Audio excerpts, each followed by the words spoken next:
hear your... Come now. Don't be shy. Step into the bed. What? You heard me. Step into the bed. You carry something on your cock.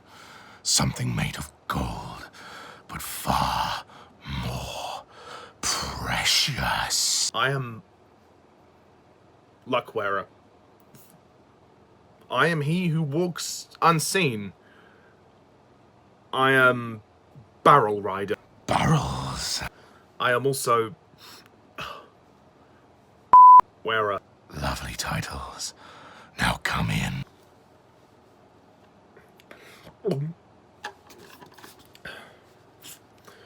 Only one thing to do.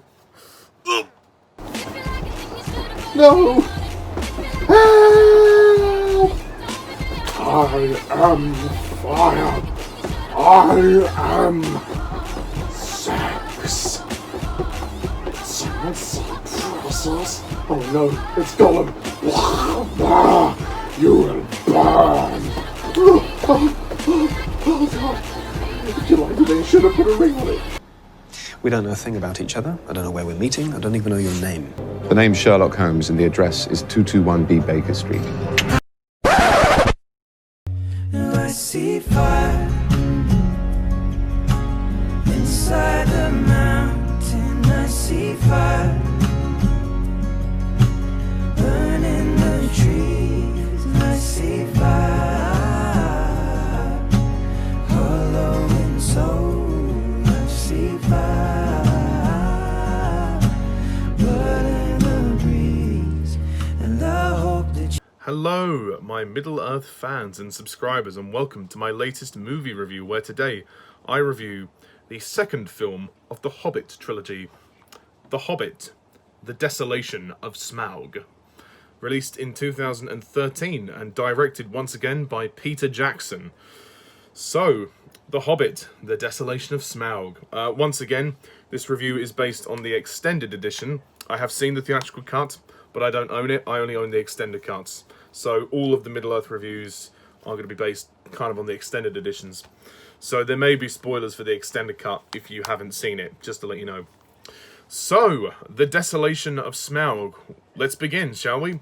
So, the basic plot of The Desolation of Smaug is that it takes place pretty much directly after an unexpected journey. Bilbo, Gandalf, and the dwarves are still on their quest to reclaim the homeland of Erebor from Smaug the dragon. Meanwhile, there's something going on in Dol Guldur, so Gandalf is summoned away to deal with that, while the rest of them continue on the quest, where they encounter some spiders, escape the elven land of Mirkwood in barrels, they encounter the people of the lake, and then they go to confront Smaug the dragon in Erebor. And that's basically it. There's a couple of other things going on. We've got this female elf called Tauriel. She is basically having a bit of a romance with one of the dwarves, Keely. And Legolas is also in this film as well. Him and her, they go on this spree of hunting spiders and hunting orcs and going around doing lots of killing, whereas the Elven King, Thranduil, wants to kind of shut himself away from all of that. Also, we have the character of Bard, the Bargeman, who has a family. He's lost his wife. He helps smuggle the dwarves into Lake Town, and his involvement in the story progresses as it goes on. And then it comes down to a big throwdown with Smaug at the end. And yeah, basically, that's The Desolation of Smaug. So, The Desolation of Smaug. Now, for as long as I can remember, ever since I've seen this film, this has always been my favourite of the Hobbit trilogy. This one is easily the best of the three movies. It is easily the best of the Hobbit trilogy, without question, because we finally get to the meat of the story. There is no more build-up. You know, we don't have to worry about that. The first film, as good as it was a build-up to the main events of the story. With The Hobbit being a trilogy now, they obviously had to restructure it. So basically, each of the three movies has like a third of the novel with added material. The first film was based on the first six chapters of the book, and then this one, I guess, chapters 7 to 12. So it's another 6 chapters. But Actually, there is a lot going on in the Desolation of Smaug, and there's actually a lot more than the novel has going on as well. For one thing, I really do appreciate that this film is paced a lot better than the first one. The first one is good. I like the first film, but it is slow. I think that's everybody's criticism, is that the first Hobbit film, An Unexpected Journey, is very slow. But the Desolation of Smaug starts at a romping old pace, and it pretty much remains consistent at that pace till the end, even though the extended edition of this film is 3 hours and 6 minutes long.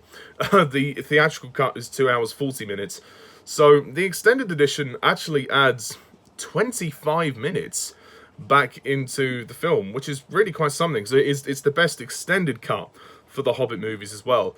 And I just really like all of the additions here. I mean, I'm not going to go too much into spoilers, but there is a character in this film, in the extended edition, who wasn't in the theatrical cut, and that's Thrain, Thorin's father, played by Anthony Sher, and he's great. I mean, he only has a small part to play in the film, but it was nice to see him there, and it added so much more to his character, because we never got an answer in the theatrical cut. Where did he go? Like, what happened to Thrain? Was he killed or not? And I mean, to be fair, the one criticism I would have is that I don't like the way he dies. I think his death is a bit anticlimactic when he's with Gandalf in Dol Guldur, and then the Black Mist just kind of swoops him in and kills him that way. I just found that a bit like, oh, well, that's it. So that was a bit anticlimactic. I apologise if there's any background noise. It's raining outside, so I've tried to shut the windows to reduce the noise, but if there is any noise, I'm terribly sorry. The cast are wonderful here. Martin Freeman has finally, he's got this role down to a T. Martin Freeman is great as Bilbo in this one, and it's nice to see that the dwarves are all trusting him in this one, because in An Unexpected Journey, it was about him really finding his courage and finding his place in the group. Whereas now, he's literally saving them in every situation. Like, he saves them when they encounter the spiders. He saves them when they escape Mirkwood on the barrels. Bilbo, obviously with the help of the ring, but Bilbo has become very much more useful to them than they had previously thought. And he even finds the opening door to get into Erebor. He works out that it's the last moonlight of autumn, which will reveal the keyhole to open the door to Erebor. And that's Bilbo that discovers that. So Bilbo definitely proves himself in this one. He really does step up, and he takes charge. So this probably could be Martin Freeman's best performance of the trilogy, I would say. Richard Armitage is again great as Thorin. He has quite a lot more to deal with. He's definitely more trusting of Bilbo this time, but he definitely has a lot of emotional baggage that he's carrying around, and he's really good. And at the end of the film, we start to see him slowly succumb to his grandfather's sickness. I mean, that will be further explored in the Battle of the Five Armies, but the very end of the film, towards the end, when he enters the mountain and he finds Bilbo, and he points the sword at him, he's like, "Did you find the Arkenstone?" And Bilbo's looking at him kind of shocked, like, there's a flipping dragon after us. Why are you worried about that? But yeah, clearly that was to set up his descent into greed and madness, which we'll talk about in the next review. But yeah, Thorin is certainly heading on a slippery slope. As for the dwarves, yeah, they're all pretty good here. I mean, obviously not all of the dwarves get focused, but I really like Ken Stott as Balin, and I like Graham McTavish as Dwalin. Killy gets quite a bit of focus here because they add in a romance subplot with him. Killy and Tauriel have a bit of a suggested romance, although it's not really developed very much. They have a scene when they're in Mirkwood together, because the elves capture the dwarves and shove them in the cell. She has a scene with him there, and then I was like, okay, so there's the implication that these two are kind of falling in love, even though they're trying to do this Romeo and Juliet thing, which, because the elves and the dwarves they sort of hate each other, this is kind of sacrilegious. So I could see what Jackson is trying to do here, but I just don't think that the love story amounts to anything. I mean, they literally share 2 scenes together in this film, because Tauriel doesn't see Keely until the end of the film when he's wounded, when Keely has his wound, and then she has to heal him. They literally wrote that in just so she could actually be there to heal him. I thought that was a bit stupid, and I mean, I guess it was to add a bit more tension, add more sort of tension in terms of the Lake Town scenes, because some of the dwarves actually stay behind and try to help Keely with his wound, and Legolas and Tauriel enter Lake Town to kill the orcs. And that's intercut with the stuff going on in the mountain with Smaug. So yeah, that's been my one criticism of this film, is that the romance really doesn't lead anywhere, and I'll discuss more about it in the Battle of the Five Armies, because it's continued in that film. But as for this film, it really doesn't add anything to the story, so I would have rather they just took it out. It feels like they're just pandering to the teen girls and the fangirls that like romance stuff. So just to say that they have it there, that's really all. That's the only reason why they've got it there. I really like the fact that we explore other areas of Middle-earth this time. An Unexpected Journey was fairly sort of, linear. It didn't go to various places. We've seen Rivendell in Lord of the Rings, and we went into the Goblin Caves, and then it was mainly set on the outside sort of world of New Zealand, and that was it. I mean, amazing as it was, in terms of the world of Middle-earth, there wasn't much. So with the Desolation of Smaug, we get to go to the house of Beorn. I really like Beorn, actually, as a character. He's really good, and if you want more Beorn, watch the extended edition, because he's actually in it a lot more with the extended cut. In the theatrical version, Beorn's screen time is really short. It's about 5 minutes, which is a real disappointment. But in the extended cut, he's got a couple extra scenes with Gandalf, which is great. And there's a scene when he's being introduced to the dwarves, which is in the book, and I love the way they translated that. And it's only in the extended cut of this film, so I would recommend the extended cut for the Desolation of Smaug. If you're not going to bother with the other two, fine, but definitely check out the extended cut for this film, because it's worth it. And I like the actor who plays Beorn. He's very good in this film. We also get to go to Lake Town. Lake Town becomes quite a prominent location in this film. A lot of shit goes down in this town, shall we say. I like the fact that it's sort of like this shanty town. It's like a poor town. It kind of reminds me a bit of Rohan, but in Lord of the Rings, Rohan, but Rohan by the lake. Like basically, it's not run by any king, or there's no royalty or anything with it. It's just a simple shanty town, and this guy called the Master of Lake Town, he's essentially running the town into the ground, I would say. Him and his counsellor Alfred, the two of them make a good comedic pair. Stephen Fry actually plays the Master of Lake Town. He does a good job.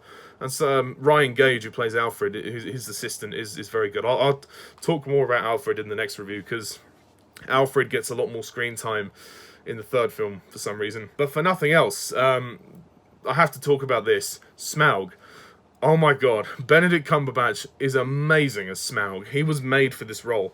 It's funny, if you do your research, you'll find that Benedict Cumberbatch really physically threw himself into this role. That might sound strange, but he motion captured this role, and they were only using that for reference, but he wanted to physically find his niche with this character. I mean, most of the work was going to be vocal, but Jackson allowed him the chance to experiment physically with the part, if that was going to help his performance, and it did. And obviously they've helped with some of the voice work in post-production, but Benedict Cumberbatch is a scary presence in this film. I mean, the size of him, he's just flipping enormous. He's the biggest dragon you will ever see on film, and I absolutely love his scene with Bilbo. Again, one of the best scenes of the book. For me, the two best scenes of the Hobbit book are Bilbo's encounter with Smaug and Bilbo's encounter with Gollum. The Gollum scene we saw in the first film, An Unexpected Journey.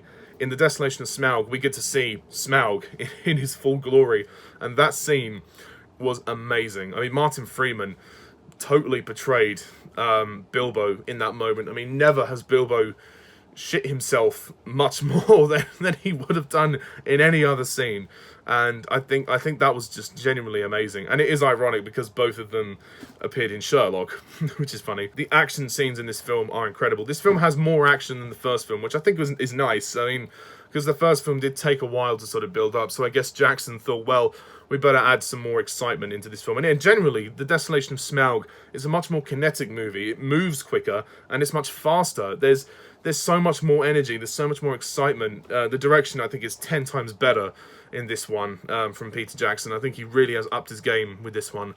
The spider sequence is really good, and there's that brilliant moment when Bilbo is beating the spider because, it's identified that the ring is consuming him, and then he picks it up and he says, "Mine." I mean, that was a powerful moment, and then he realizes, and then he covers his mouth because he's shocked at that's what the ring can do to you. and it sort of clicks to him. But he's finally getting drawn to the ring, and of course, in Lord of the Rings, we see the effect that the ring has had on Bilbo. So watching The Hobbit before Lord of the Rings makes quite a bit of sense, actually, when you think about it. I love the scene with the barrels. I mean, the barrel action sequence is it is a bit over the top. Yeah, you could argue it is a bit ridiculous and over the top in places, but why not? Why not have it be more bigger and epic? I mean, that's what Peter Jackson does. He makes epic and he makes it well. I mean, yeah, it does get a bit stupid when, like, Bomber his barrel is flipping all over the place and stuff. But I loved it. I thought the action was so creative and so clever. I mean, and it was by a river as well. I mean, you know, there hasn't really been another action sequence like that in a film, at least not to my knowledge anyway. All the action in Lake Town is really good. There's a great fight with Legolas when he fights Bolg, who is Azog's son. I'll talk about Bolg in a sec, but we see Legolas actually dripping blood. And that's brilliant. That's the first time we've seen that, because in The Lord of the Rings, he goes through the whole trilogy without a scratch. So I like that they showed that Legolas does have some vulnerability, and he can actually, you know, take a beating, even though, and he can show blood every so often, which I like. The villains, I don't know about Azog. I mean, Azog in this film, he's not really in it that much, which is a shame, because he was set up in the first film to be this sort of the main villain, and yet they kind of have him hunt the dwarves at the very start of the film, and then he decides to stay in Dol Guldur and help the necromancer, lol. And then he hands the baton over to his son, Bolg. Bolg is basically, he's just the same as Azog. There's not really any major difference. Azog isn't in the book, Bolg is, but I like the fact that they introduced Azog because of the backstory with him and Thorin. It's more meaningful to have Azog pursue the hunt, but no, he doesn't do anything. He just stays in Dol Guldur, so that'd be a criticism I would have with this film. Bolg is okay. He's not a bad character, but he doesn't do a lot other than fight in the action scenes. Azog does have a bit of involvement when Gandalf arrives in Dol Guldur, but other than that, his character in this film is really wasted, so that would be a criticism I would definitely have of this film. Ian McKellen is fantastic as Gandalf. There is no question of a doubt. I love Ian McKellen as Gandalf. I'm sorry if I didn't mention him in my previous review. He's great in the first film too. And I actually really prefer Gandalf the Grey to Gandalf the White. Gandalf the White is great, but Gandalf the Grey has so much more attitude, and he's just more grumpy. I just love him. I think he's great. The reveal, obviously, of Sauron, I mean, well, it wasn't really a surprise, was it?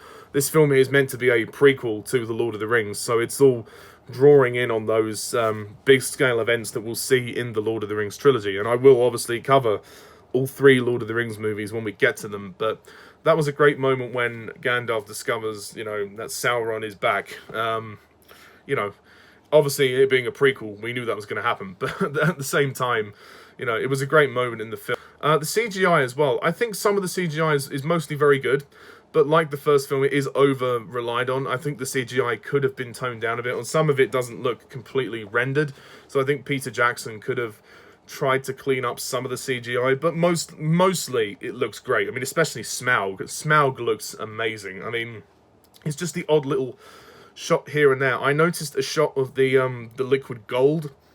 It didn't look like it was finished. I don't know. That might just be me, but I don't know. I like the character of Bard as well, Bard the Bowman. I mean, actually in the book, he's introduced much later.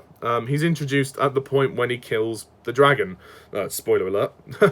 But yeah, I kind of feel like it was a good idea to bring Bard in a lot sooner, because if he'd just come in when he did, it would have been meaningless to the story. We get to know his family, we get to see him as a character, we get to see that he is very torn and he's very conflicted about, you know, hiking the dwarves into Lake Town, but he also worries that Thorin is not going to honour his word and give Lake Town a share of the treasure, because Esgaroth was sort of, which is the name of Lake Town, it was kind of destroyed during the Smaug attack, when Smaug took the mountain.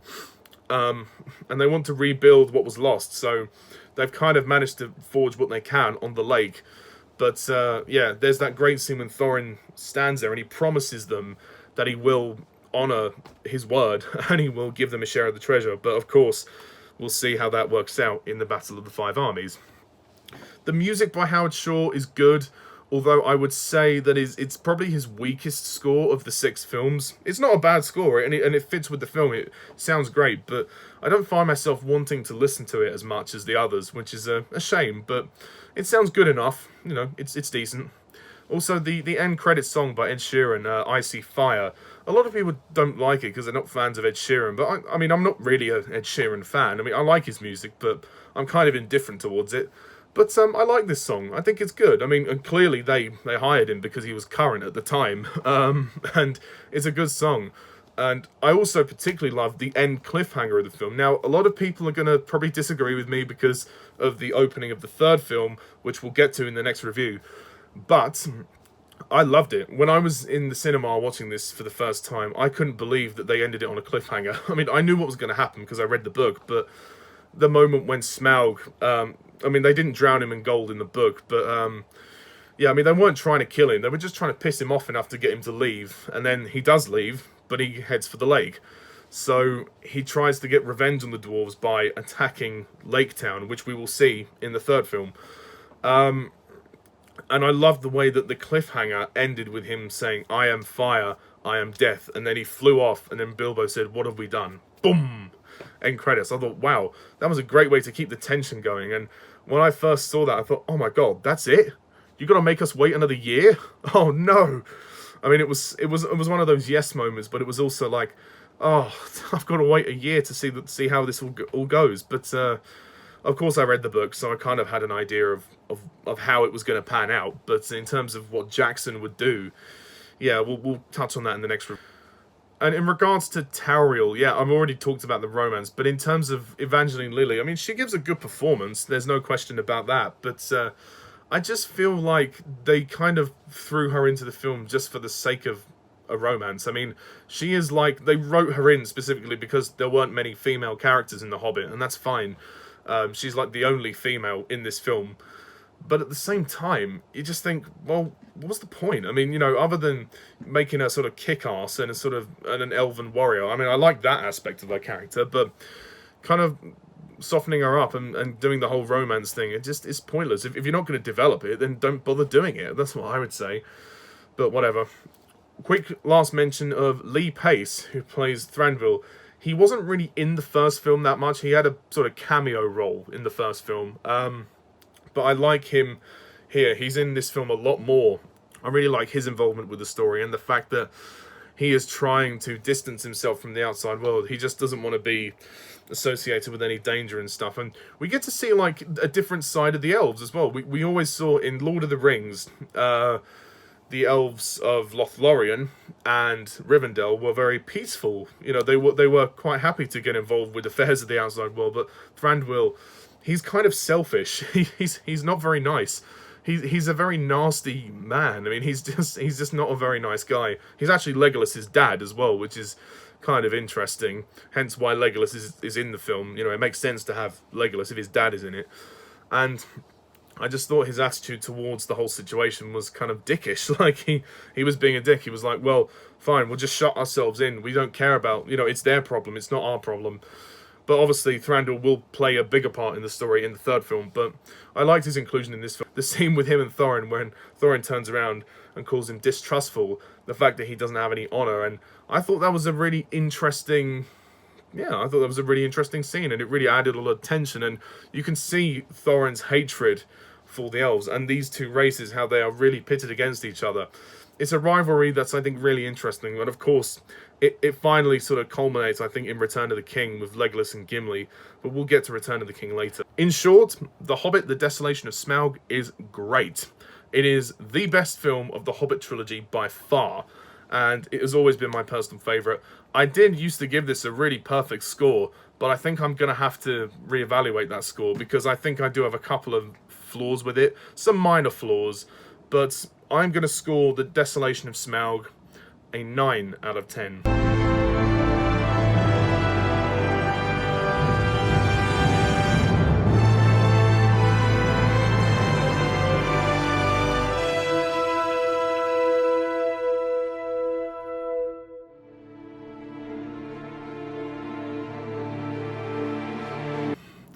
I think it's a very strong 9 out of 10. easily much improved over the first one. Peter Jackson did a great job with this film. It is easily the best of the Hobbit trilogy by far. So that's my review of The Desolation of Smaug. I'm sorry for the length of this review, but there was a lot to talk about. I had to fit a lot into the time. Thank you very much all for watching this review, and stay tuned next time when I review The Hobbit, The Battle of the Five Armies, which is the third and final film of the Hobbit trilogy. And then after that, we will move on to The Lord of the Rings. Woo! So, thank you very much. Until next time, see ya.